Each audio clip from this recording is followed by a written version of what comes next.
You're listening to Trek FM. Want to join in the conversation and share your thoughts on this episode? Join the Babel Conference, our listeners' discussion group on Facebook. Just type BABEL into the Facebook search field, and we'll look forward to seeing you there. This is Steve Sansweet of Rancho Obi-Wan, and you're listening to the 602 Club.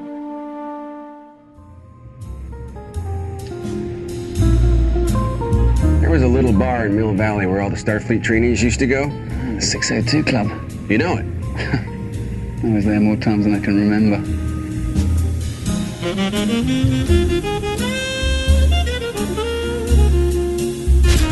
And we are going to rob it. Not the ball itself. On the neck of Daphne Kluger. Valued at over $100 million. $150 million, actually. Revenge. It's a twofer. Do not run a job in a job.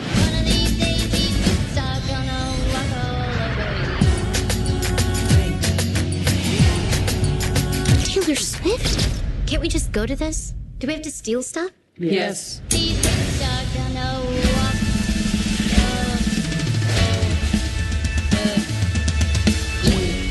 Is it genetic? Are the whole family like this? Literally. Hello and welcome from the glamorous lifestyle that we are living here in the 602 Club. I have to say we are looking fantastic this evening. I mean, this show is exclusive as the Met Gala. I'm really proud to have back with us. It's been a long time, and it's been too long. But as you can hear, the one and only Alice Baker. Thank you so much for having me back. You look lovely in your Valentino suit, I must say. Quite dapper and dashing. Only the best. Goes well only with that best, scotch you have. As I sip, $3,600 glass whiskey, so if only. If only. Forgive the t-shirt and sweatpants. Oh gosh, but we're going to be talking about Ocean's 8 tonight, so this should be fun to be able to dive into this as they continue the Ocean series. And before we do that, though, reminder, you can find the 602 Club and Trek FM everywhere. We're wherever you get your podcasts. But if you happen to get your podcast from Apple Podcast, make sure you go over there and give us a star rating and review. And I just wanted to call this out today. And I wanted to say a huge thank you. The last 2 days have been very big days for the 602 Club, and the amount of people that have been listening, looking at the download numbers, and just absolutely 100% floored. We had 2 of the best days we've had since last year. So I really wanted to say a huge thank you to everybody. And as I'm talking about reviews, I'm looking right now, and there is a brand new review from for the 602 Club on iTunes. And so thank you to Tigers JC 86, and it says some nerd fun, 5 stars. So they gave us 5 stars, and they said, "It's been great being a nerd and listening to fellow nerds gush over with, well, nerd stuff. Listen and enjoy." Thank you so much. And you know what? We absolutely 100% enjoy being able to gush over nerd stuff when we can here on the show. So thank you for the review. Follow their lead. Give us one over there on iTunes. Help people find the show. Like I said, we're wherever you get your podcasts, so you can find us all over the place. We're on Twitter at TrekFM, Facebook at facebook.com/TrekFM, where there's the listeners-only discussion group where you can talk with the rest of the people who listen over there in a very exclusive group. It's not that exclusive because we'll let you right in. If you go over to Facebook, type Babel onto the search field, ask to be let in the group, we'll let you in.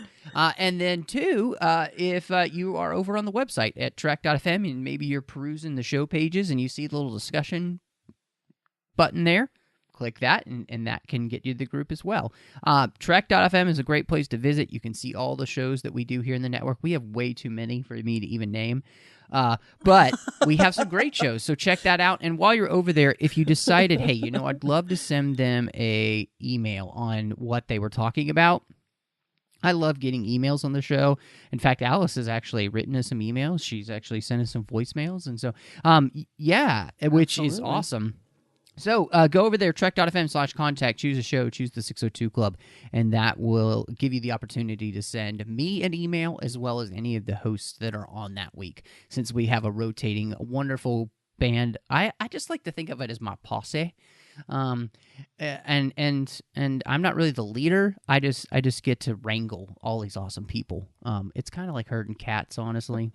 So, but no, I'm just kidding. I love every one of the people who come on the show, and I honestly wouldn't be able to do it alone because without them, it's just me talking to you, and that's totally boring. So, I doubt that, actually. I doubt that. You would probably do just fine. You know, I've never tried a solo podcast.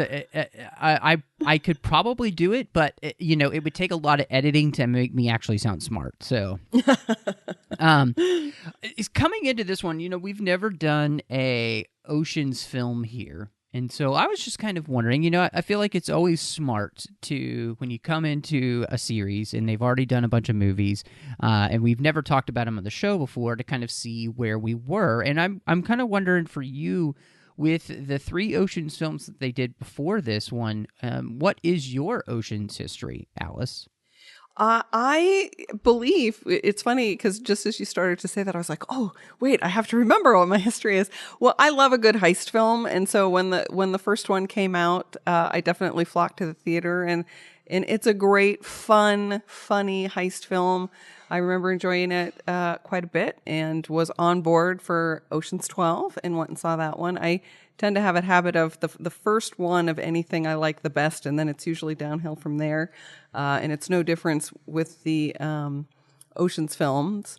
When we'll talk about how this last one falls into place. But for the last one, Ocean's 13, when she's talking about her brother being dead, I have to say, when I was in theater, I was like, wait, what? Wait, yes. Maybe I don't remember that movie as well as what happened? So yeah. I will confess not remembering that last film as well as perhaps I should. No, I absolutely agree with you. When that happened, I was like, huh? And then they alluded to the fact that maybe he wasn't dead throughout the movie. That he had just faked his death, which I'm hoping that's the case. In fact, I thought that there was going to be an end credit stinger where he came back, like where he walked up behind her. I kept waiting for that to happen, and being like, hello, Debbie, just in his George Clooney way, and then that would have been the end. So, we just watched Ocean's 11. And I think that may not have been the best move going into this film. Oh, yeah, I can see where that would be a problem. Yeah, and I was reminded just how good it is, because I think everything in that movie works so well because of the way the cast works together, the way the characterization from the cast comes together, the storyline for the different characters, the editing, the way it's shot, everything sells that movie. And what they're selling is cool. I mean, it's just coolness. And they find a way to do that also allows you to have some interest in the characters. And so the first one, I'm right there with you, is still phenomenal. Now, when we say the first one, we realize it's a remake. We're not talking about the original with Dean Martin and the guys. So yes, I have seen that one too, but only once, and it was quite some time ago, so I can't say that I remember it particularly well. I remember going into 12. Now, I have not seen 12 in quite a long time. But I remember being severely disappointed in 12. Mm. And then 13 found a way to redeem itself in the sense that it wasn't another 12. And it felt more like the original, but it still wasn't as good as the original.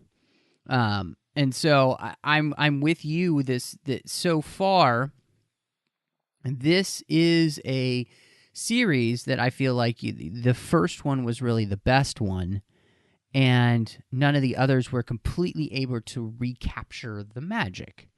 I agree. And so, which brings us to Ocean's 8.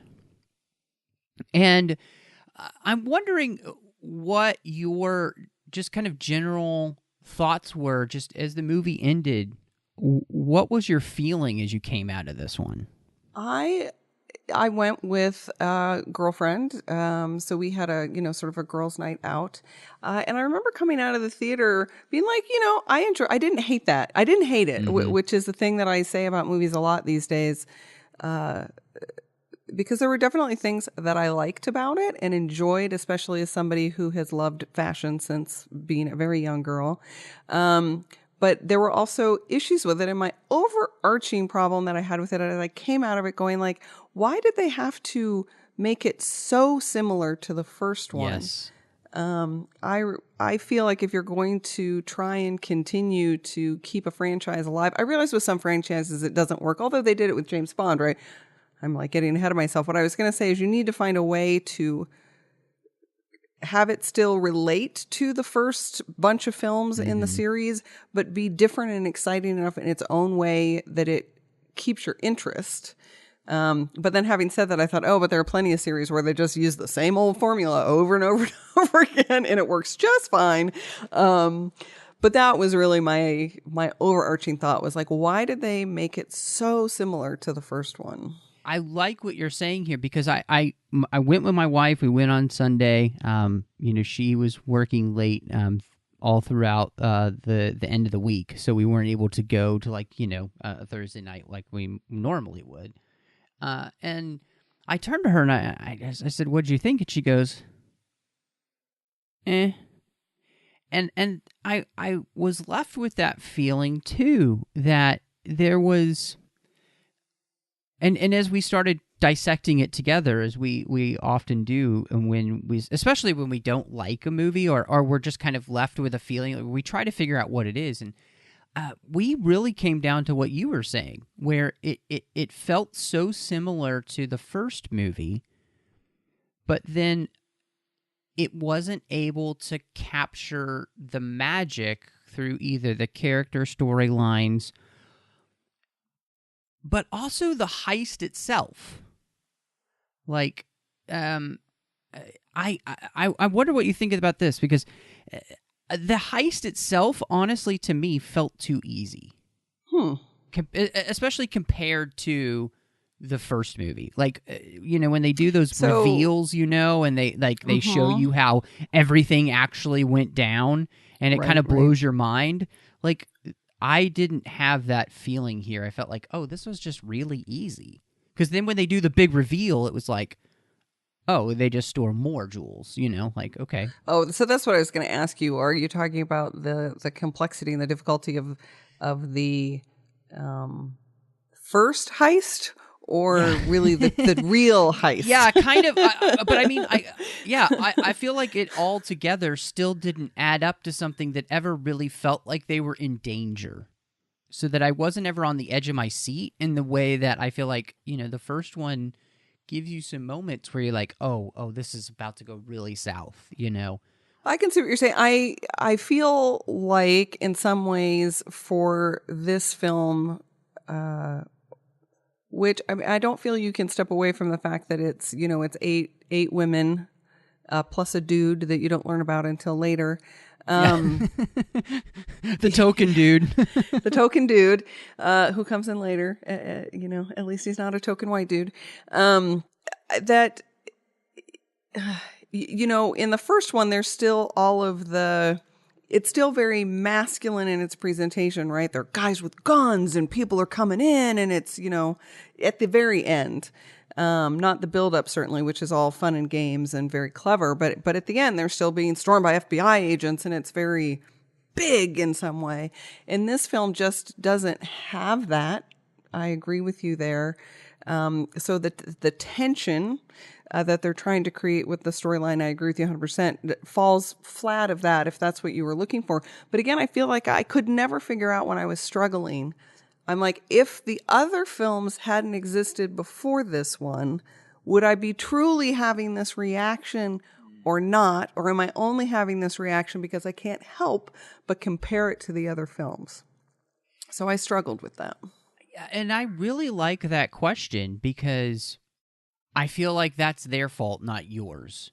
True. Like they put themselves in this position, and therefore I don't think that the question then can ever be, can I judge this on its own, or do I have to judge this against with the other ones that I've seen? Because you can't. But I do want to ask you, so try and put yourself in a world where you haven't seen the other ones. Do you feel like this movie was a good enough movie in the sense that, like, the storyline there and just the overall, like, heist that they do, and then the characters that they have, do you feel like it left you feeling satisfied in the way that you would hope it would, even regardless of how you felt about, the first, second, or third Ocean's film? Right. So if I were to try and do that, especially if I'm thinking like I really thought Ocean's 11 was an A film, like it was an A film, solid A film, like totally enjoyable, maybe tiny little things wrong with it, but really just a ripping good time at the movies.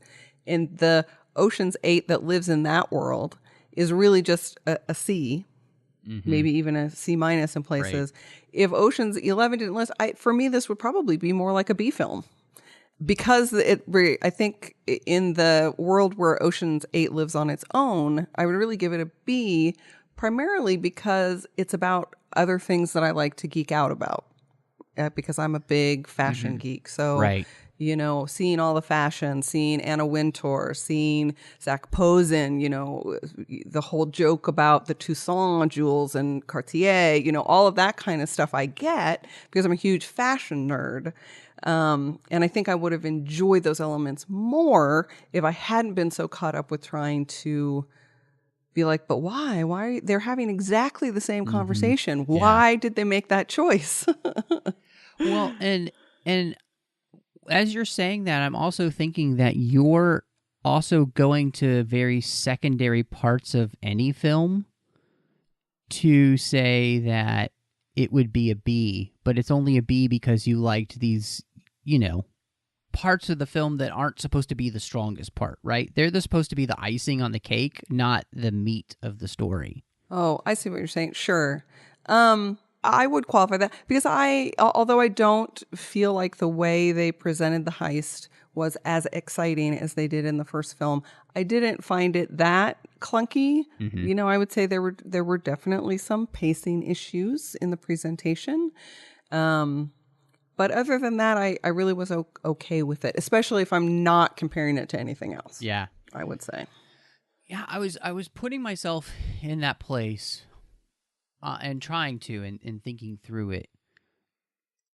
And it is very difficult to do, but I don't know if the movie necessarily changes too much for me, because I think that my problems with the film are more filmmaking problems less than they are necessarily a comparison problem. And so for me, I think just to spell it out, I think the real issue here is that none of the characters that they've created for the film seem to have a storyline that draws me in and makes me feel a part of their story in a way that makes the heist and everything that's happening there become almost like the secondary issue.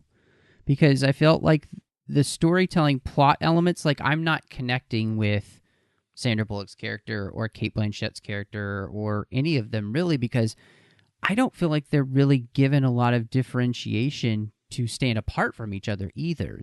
There's just not, there wasn't enough here for me to really connect with any of them so I could follow their story and feel like you want to feel like you care about your characters that you're watching. And I never felt like I connected with any of them, that I cared enough. And it has nothing to do with the fact that they're women, because I love all the women in this movie, and I went into it very hopeful that it would be good because I'm a massive Cate Blanchett fan.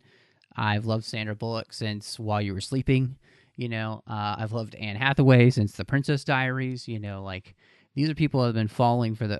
Helen Bonham Carter is pretty much genius in so much of what she does. So all of these people are, great people, and can do so many things. I didn't feel like they gave them, these massive actresses, much to do. That's interesting because and again, what am I doing in my head? I'm thinking back to, well, who are the Ocean's 11's characters? They're the two dudes who drive the car, and then there's the guy that works at the hotel, and then there's the old dude, and I'm like running through my head and trying to think of like, well, what did they do in the first film that was so fabulous with those characters, other than it was the first go at this style of movie making. But I think I maybe connected with the characters a little bit more than you did.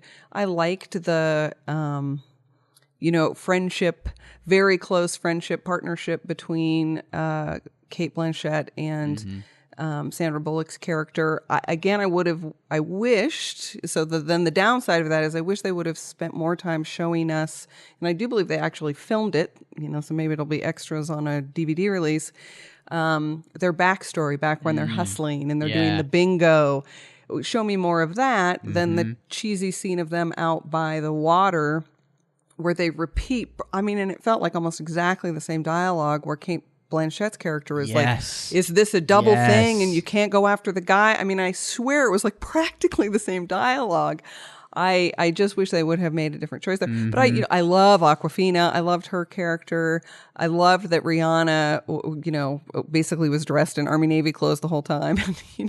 So there was enough for me for the other character. Helen Bonham Carter, with a tub full of Nutella, spooning it in, like as a woman, I get that character right there in that moment, Hey, I don't know who hasn't drowned themselves in some ice cream or something like that before. Come on. We've all done it. I don't care if you're male or female. It's just a reality of life, right? Right. Well, this was a tub of Nutella specifically. Which is a little disturbing, but yeah. So I do feel I can totally relate to what you're saying in terms of the character connections didn't feel as strong. I just think maybe I probably connected a little bit more than you did. Yeah. Well, and I like that what you pulled out there. We're on this really cool wavelength throughout this entire show so far. Like you pull out that moment where they're by the water and they're having the same discussion that reminds you of what they did in Ocean's 11.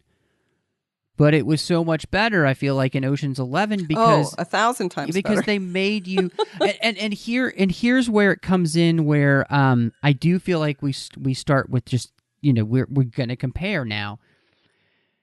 In the original movie, the storyline that they had created between Danny Ocean, his wife, and Garcia's character, the owner of the club, the casino. That whole triangle there is so fascinating, and they create some real depth there. And also, when they're sticking it to the man at the end, when they're sticking it to Garcia's character, you hate that guy. Like, you absolutely hate that guy. Like, he's just the worst, and they've shown you how he's the worst, and, like, he doesn't care about anybody but himself. Like, but in this movie, I don't care about Richard Armitage's Claude Becker because he's not interesting, and they haven't given me a reason for him to be interesting enough to care that you're pinning it on him. Does that make sense? Yeah, it does. Again, I think I may have connected with the story just a little bit more for you because I did. He's essentially the guy who I like that he was a grifter, just like I can't remember any of the Danny's character. No, what's her name again? Debbie. Debbie, Sandra Bullock's not Danny. character's name Debbie. Debbie. Yeah. That they were grifters together. I liked that touch, and he's essentially he's the guy that she trusted. And he then ends up putting her in jail. And but again, this is universal, right? For me, that connects with that one guy that you were like, yes, I'm in it. I trust you. And then bam, they sting you. And she's been holding on to that for 5 years, So again, I was down with that until that damn conversation by the ocean. I was like, F you, writers, F you. Yes. Because I was like, yeah, I want to get him in the scene where she's, do you want to play a game? And she's got the cards, when she locks him up to the bed. I mean, I thought that was hilarious and very funny. Well, and so there were. Yeah. No, that's really, I mean, that part was really ingenious the way they were doing that. I think what they needed is to find a way to differentiate the storyline that, Debbie and Claude are having from the Ocean's 11. You needed to find a way to tell a story that wasn't so similar. Yes, I agree. So that all you can do is be like, well, this one pales in comparison to what they did, the first time. And that's the, I just wish that they had found something completely different there. And I will say too, I love Sandra Bullock, but she doesn't have the same type of cool as George Clooney does in that same sense. Like she doesn't pull off the Clooney the way that Clooney does. And she's trying to do George, I feel like. And I didn't feel like her character was, again, what they needed to do in this movie is they needed to really differentiate from the original and create something more different. I mean, even Cate Blanchett's character is very Brad Pitt's character. Absolutely. It's almost a 1-for-1, and it's frustrating because it's like, be more original than that, because the problem is then it's just like, well, all you've done is replace the original cast with women, but you're not giving these women their due. Like, these women deserve better. Yeah, I agree with you. I mean, there were aspects of each of their performances that were in some ways different for me that I appreciated. So for Sandra Bullock, for example, and certainly the clothing that they put her in, definitely the sleek, cold, kind of calm, but she has just a little bit of, not sneakiness, but that side grin. I don't know so she's not like so super cool. Yeah, she's got a little bit of a quirky edge to that character that I appreciated. Cate Blanchett is more sort of like the 70s rock goddess version of that character. Although I kept wanting to be like, get your hair out of your eyes, get your hair out of your eyes. I actually struggled more with her character than I did with Sandra Bullock's character.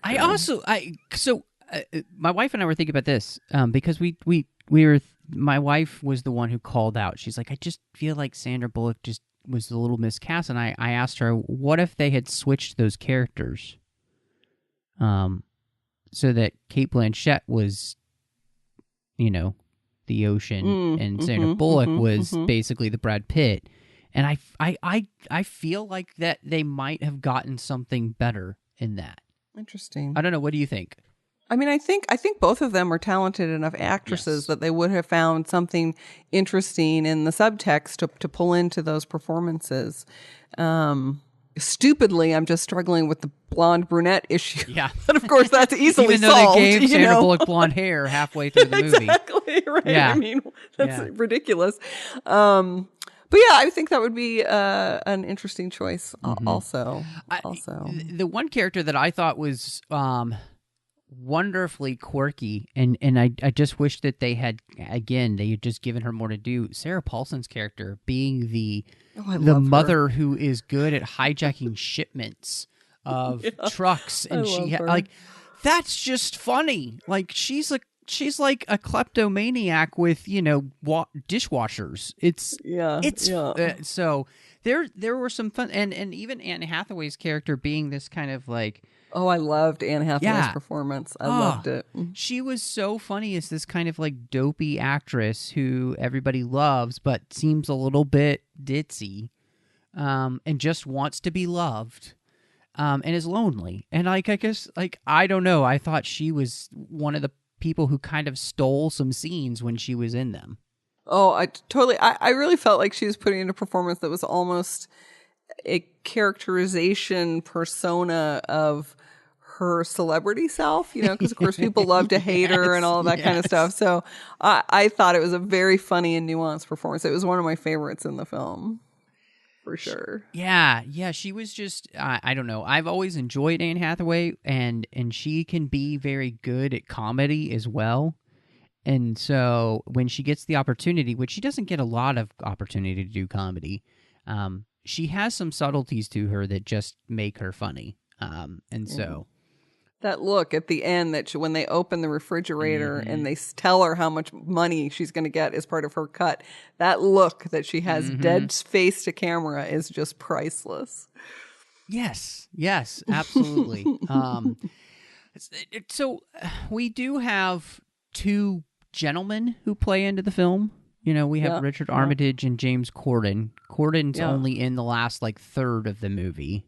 And Armitage is just kind of in there throughout. I love Richard Armitage, but again, he's definitely woefully underserved in the film. I don't feel like he gets the opportunity to become as hated as Garcia's character was in the way that he was, where you're just I just want this dude to get it. Richard Armitage shirtless chained to a bed. I'm sorry, I'm good. I don't really need anything else. Sorry. He's a good looking dude. He is a good looking dude. He's a very good looking dude. But it's interesting. In my theater, I have this problem often where I am the only person laughing at certain points in a film. But in my theater, when James Corden makes an entrance, the whole mood, the whole energy inside the movie theater changed. And I think it went from people having, being affected by that pacing issue that we talked about, and he just picks up the film, and the whole mood, the whole attitude in the theater changed at that point. Why is James Corden's character the one that has the most characterization to him? He's so nuanced. He's very funny. The way he inserts himself into every scene that he's in, he commands the room there. And then when you learn that he has this connection with Debbie Ocean and her family, you believe it immediately. There was something about, I don't know if it's the writing or I could just be James Corden, and if it is, I bow down to him, because I 100% agree with you. He came into the movie, and at that point, it was a different movie. Yeah, I often, having seen him in a number of things recently, certainly, and of course, he's so well known for late night television, he in some ways feels like he's playing himself, or at least his late night movie guy persona, which everybody I think just reacts to as funny. Plus, I often find that depending on what direction you get, I guess, when you're playing a very small role, it's easier to play it big, I guess. I don't know. That might not be true, but I agree with you 100%. When he shows up on the scene, it's suddenly people are laughing, they're taking things more lightly, they're into the film more, for sure. And he was very funny. He was very funny. Yeah.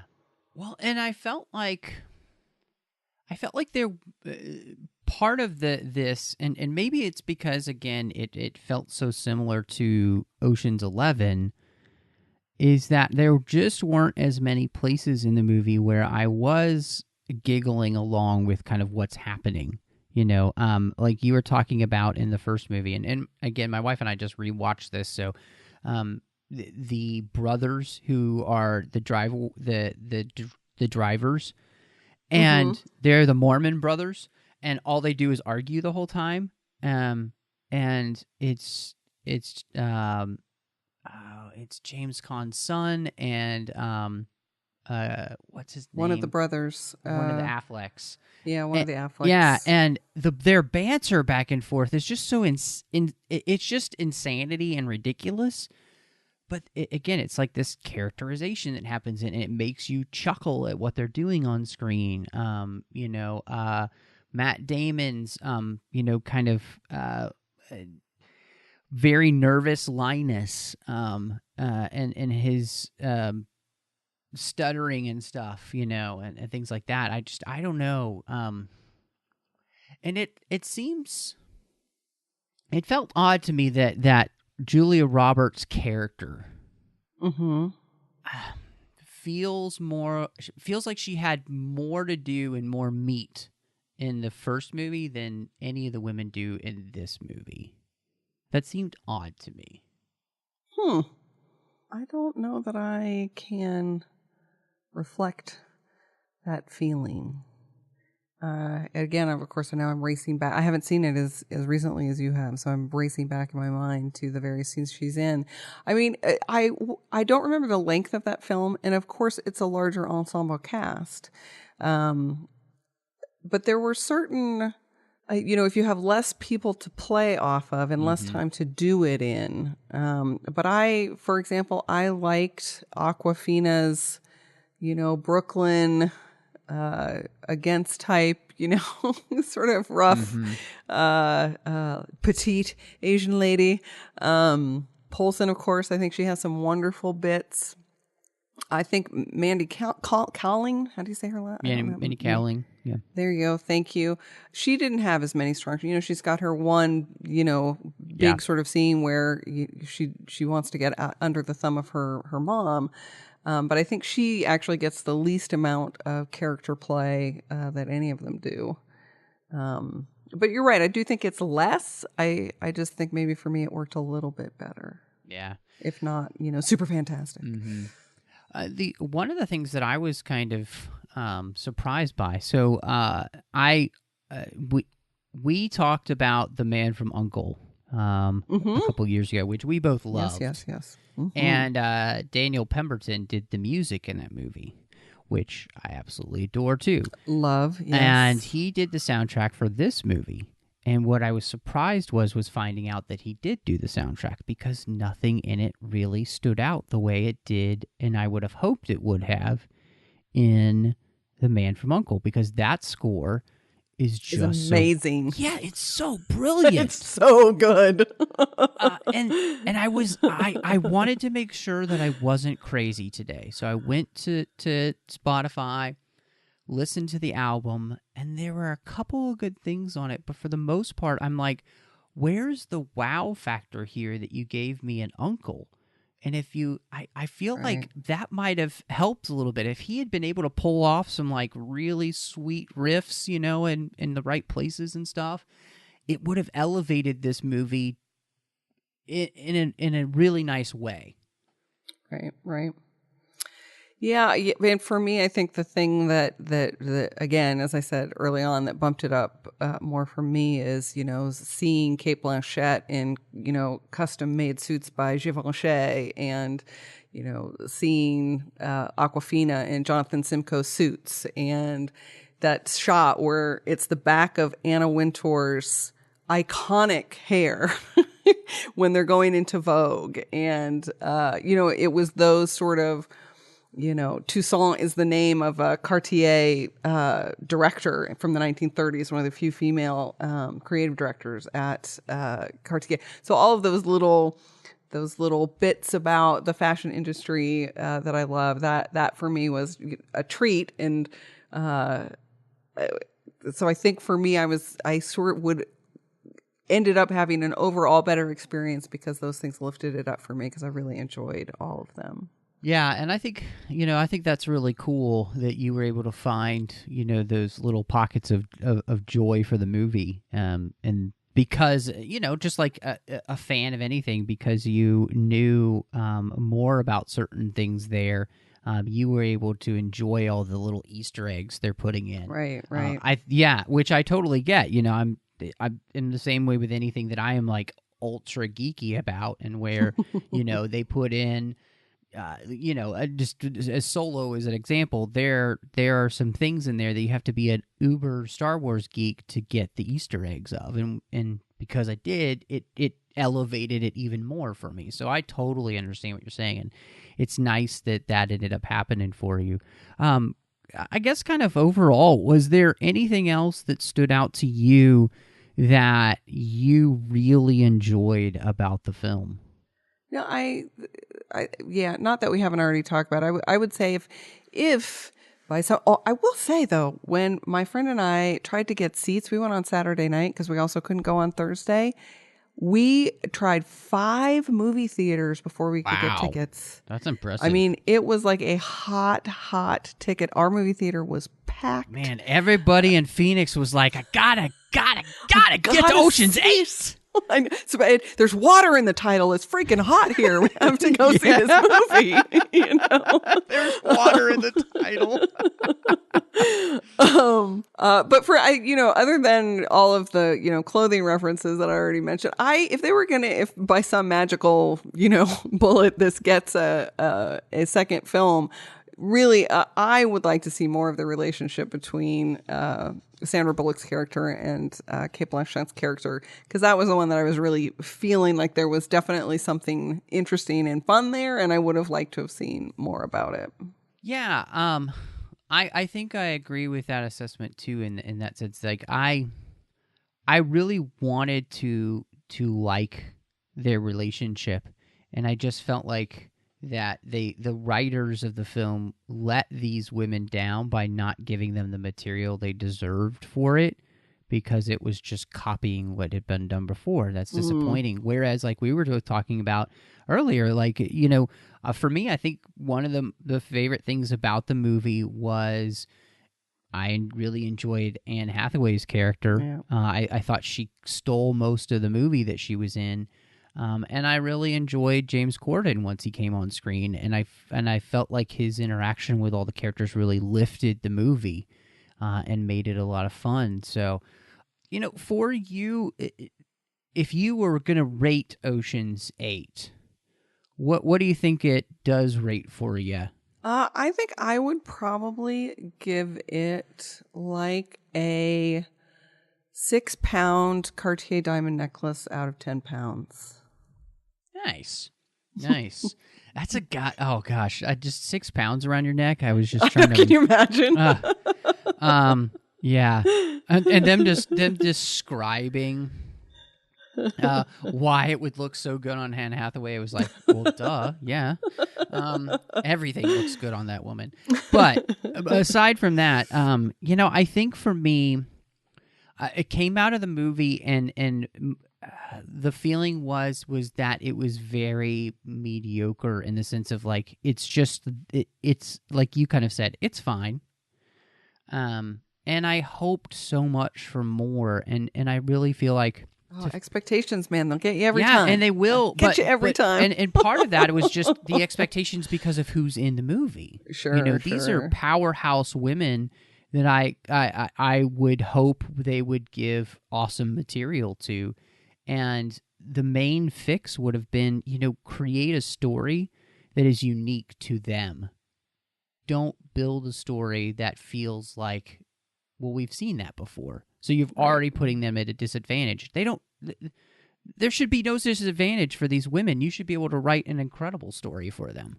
Yeah, so I would point to, whether you like the film or not, when they did Ghostbusters with the female cast, yes, there was a lot of hearkening back to and referencing the earlier film, but it's very different in terms of the story that it tells and who the characters are and what's going on in that film, in a way that Ocean's 8, as you just said, feels very much like just rehashing the same old thing. Yeah. So yeah, I think for me it's a clear 5 out of 10 super long pink dress trains. So, yeah. By Valentino. Exactly. Valentino gown. But, what I really liked about this episode, and it's definitely something that I think is important. Look, we're not going to like every single thing that comes out in the franchises we love. And I think it's so important to be able to sit down and have a conversation that talks, well about why we don't like something, and I think that's a super important thing, especially in the culture we're living in today, where everything is either the best or the worst. You know, this Yes, movie and your is- ideas are either you either agree with me or you're stupid. right. And neither of those is true. Like, this is just Yep, somewhere in the middle, and that's where the unfortunate things comes in. Because again, I really want to say these women deserve better than this script, and I am kind of surprised that they were all okay with doing this script, because I feel like if I had been, Kate Blanchett or Sandra Bullock, I'd been like, you sure this doesn't just feel a little bit too much like what they did before? Right.